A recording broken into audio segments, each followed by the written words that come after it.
Kamusta, kamusta?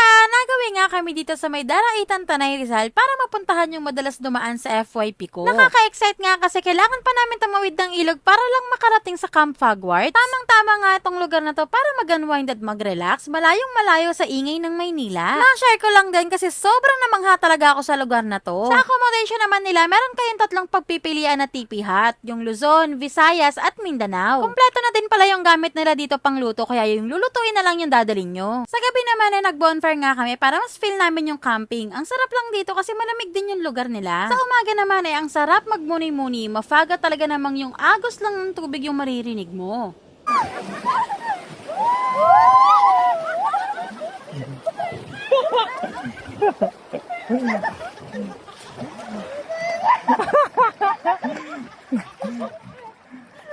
Kung gusto nyo naman mag-activities, meron din sila niyan. First time nga namin mag-try ng water tubing and very affordable lang din to. Starts sa 350 per head kung group of 6 to 10 packs kayo. Nag-o-offer din sila ng boat riding, hiking at massage. Kaya ano pang hinihintay nyo? Isama nyo na to sa coloring book ng barkada nyo.